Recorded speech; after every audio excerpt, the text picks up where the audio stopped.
Hasta ahora tenemos definición de globalización, antecedentes de la globalización y los componentes de esto que denominamos el proceso de globalización actual. Después ustedes van a leer sobre el fordismo, que ya lo mencionamos, y el toyotismo.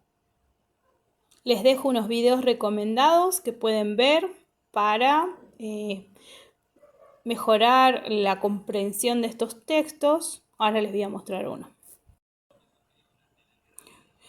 Bueno, acá entonces tienen el enlace en el documento, tocan el enlace y directamente les pasa al video recomendado. En este caso, uno de la Guerra Fría, para que ustedes tengan una mejor comprensión de esto. Muchos de estos temas ustedes también los ven en otras materias que tienen. Y bueno, en geografía vamos relacionando eso con lo que sucede en el territorio.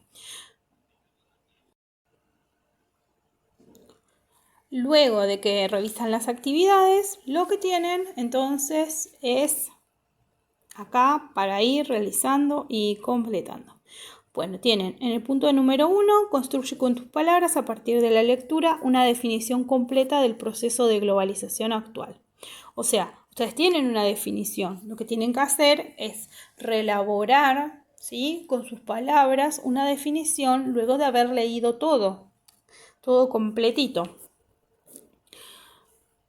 Es tratar de que ustedes incorporen, ¿sí?, esta definición a su comprensión, a su conocimiento. No tiene que ser algo muy complicado, tiene que ser algo que ustedes comprendan, ¿sí? Bueno, punto número 2. Explica cada uno de los componentes de la globalización, piensa y da un ejemplo para cada uno.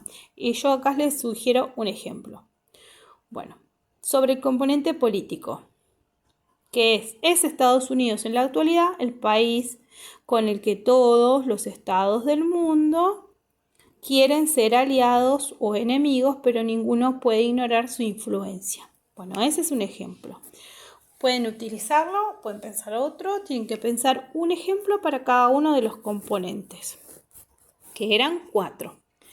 Después tienen que investigar en internet y completar qué es el sistema capitalista y qué es el sistema socialista. Tienen que elegir una definición que ustedes comprendan. Cuando buscan en internet, muchas de las definiciones son muy largas y muy complejas. Ustedes tienen que elegir una simple que les facilite comprender estos temas. Muy bien, seguimos. Punto número 4. Ya leíste y analizaste mucha información sobre el actual proceso de globalización. Vuelve a releer la definición de globalización que leíste y anotaste al principio, piensa y respondes. ¿Crees que es correcta? ¿Por qué? ¿Le agregarías algo? Bueno, eso ya lo van completando de acuerdo a lo que ustedes creen que podría faltarle a esa definición.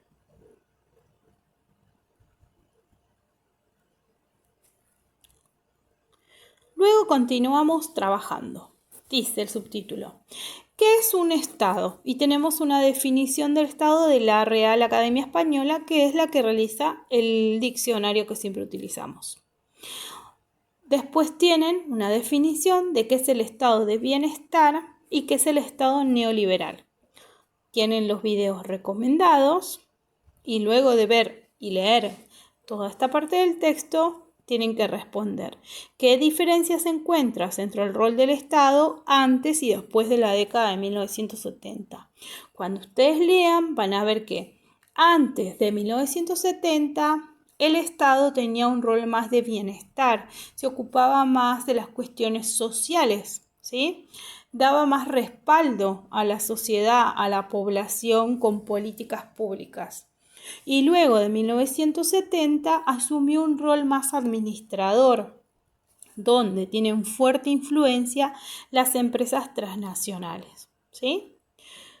Continuamos y van a leer el texto que dice la concentración del capital y el rol del Estado. Bueno, y acá leo un pedacito.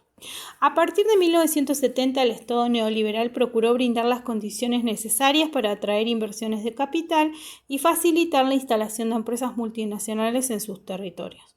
Esta situación determinó que su accionar estuviera muy condicionado por estas empresas. Además, cumpliendo directivas de organismos internacionales como el Fondo Monetario Internacional y la Organización Mundial de Comercio, muchas veces los estados han aplicado políticas que perjudican a grandes sectores de la población.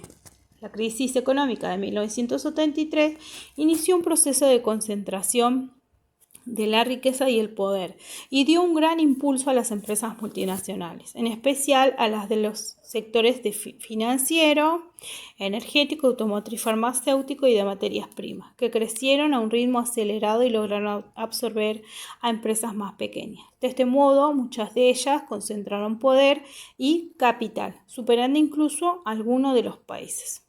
O sea, muchas de las empresas multinacionales que tenemos en la actualidad tienen mucha acumulación de riqueza, incluso más que los ingresos que tienen algunos de los estados. Entonces, eso implica que al momento de elegir un territorio al que ir a instalarse para producir o para ofrecer sus servicios, pueden demandar al Estado que tome políticas que los beneficien, aunque esas políticas muchas veces perjudiquen a las personas que viven en esos territorios. Les doy un ejemplo. Supónganse que viene una gran empresa minera transnacional a instalarse al territorio de nuestro país, Argentina, a la zona de la cordillera. Bueno, y las empresas mineras, cuando extraen los metales que necesitan como el oro, la plata, lo que realizan son procesos físicos y químicos que muchas veces generan residuos contaminantes. Entonces, estas empresas que son muy poderosas, que se instalan en un país y luego van a exportar esos bienes que extraen, esos recursos mineros, a sus lugares de origen, a sus países, para venderlos a distintas fábricas, por ejemplo, el oro para la fabricación de partes de satélites.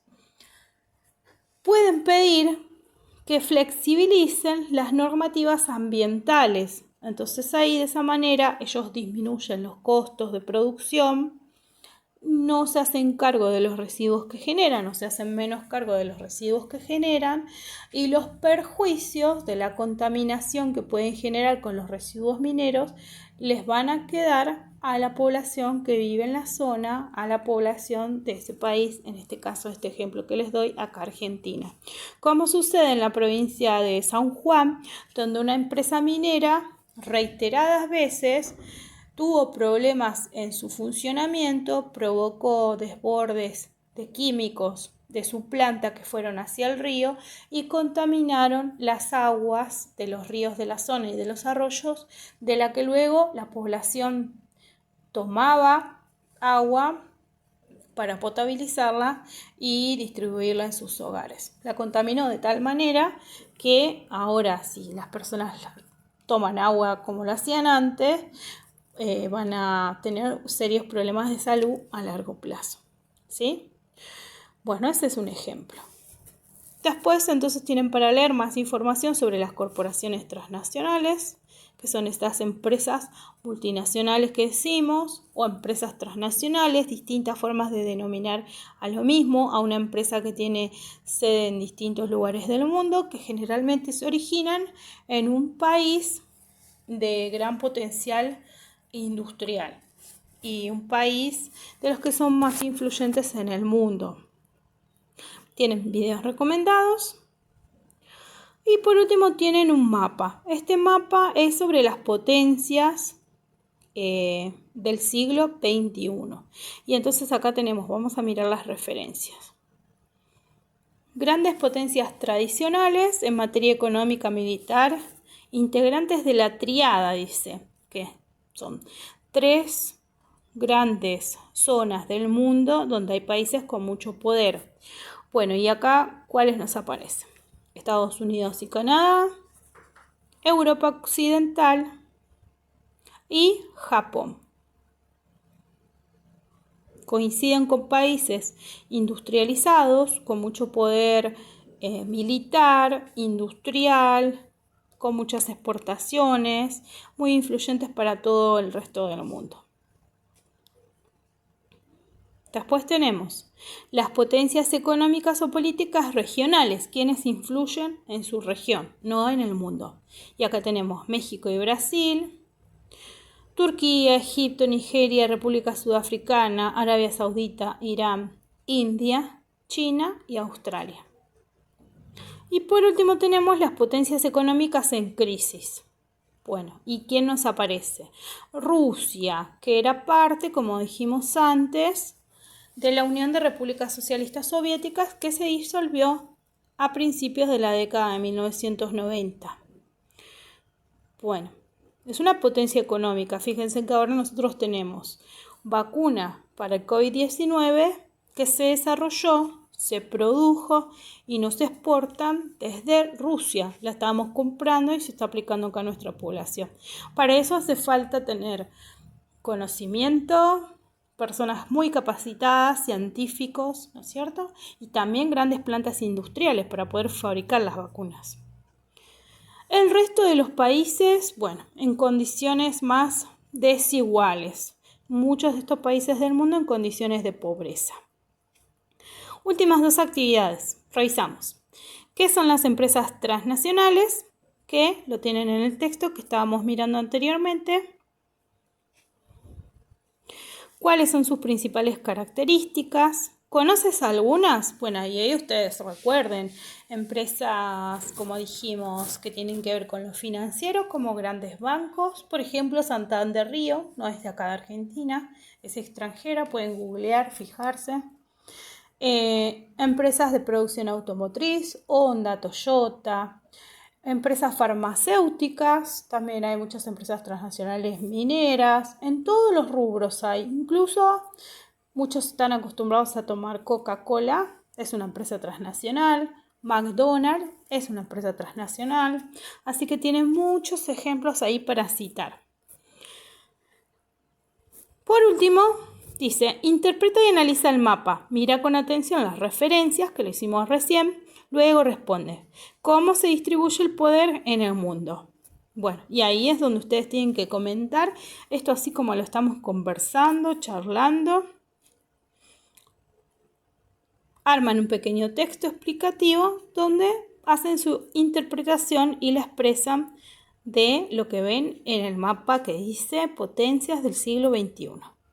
Bueno, recuerden que para realizar las consultas me escriben al correo electrónico, por Classroom o al grupo privado de Facebook en su horario y día de clases, porque ahora ya comenzamos, según las condiciones de bioseguridad y de infraestructura, con clases que pueden ser virtuales o presenciales en las distintas escuelas. En su caso, la escuela tiene mucho deterioro de infraestructura, entonces no están dadas las condiciones y por el momento vamos a continuar de manera virtual. Así que bueno, espero sus consultas, les mando un saludo, que estén muy bien. Nos vemos.